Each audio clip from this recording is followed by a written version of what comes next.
It's like LooseHeadz was my passion in rugby and now it's just my passion in life.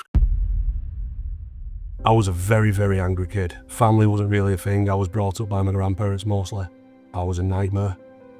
But there was only ever really my grandparents that were there for me. And I was really angry because of that, so I got taken to a lot of anger management therapy. And then my journey with therapy then finished with me throwing a couch at the therapist at like 14 years old. And I swore I'd never go back to it. It was my gramps. He was the one that got me into rugby in the first place. I'd retired at 21 because I had a few injuries that messed me up and I stopped playing. And then I had a lot of things happen that made me really struggle with my mental health. I lost my dad and my stepdad. My ex-wife left and took my daughter back to America with her. And I just struggled to cope with it.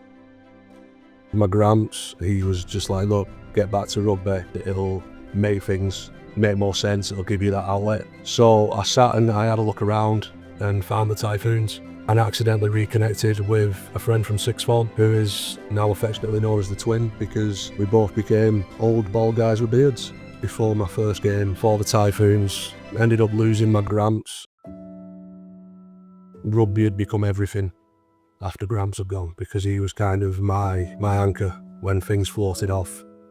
When I got very badly injured last year, I didn't want to carry on. And it was after that that the Twin said, look, I've been told about LooseHeadz, they have charity games and stuff like that. I know you don't want to stop training and playing in the closed season because you don't want your head to drop off again. Why don't you come and do this with me?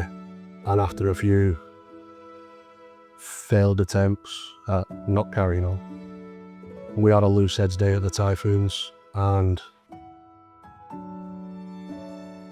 after breaking down at the LooseHeadz day, the therapy sessions that Hannah set up for me, it showed me that there's a purpose for all of this and a purpose to push forward. Because of bad experiences with it as a youngster, I was so scared. And that day I had Hannah on the phone, I had the Twin on the phone, pushing me to do that first session. But then afterwards they were all there waiting with that big hug. The guy that I was with for my sessions just unlocked every little piece that he needed to and put me back together. But it was just like sitting in a bar after a game talking to a teammate or an opposition player. Every little misconception I had about it was blown out the water. It was amazing. Anybody I meet, I push it out. The young people that I support, they always ask about why I've got a rainbow rugby post on my own.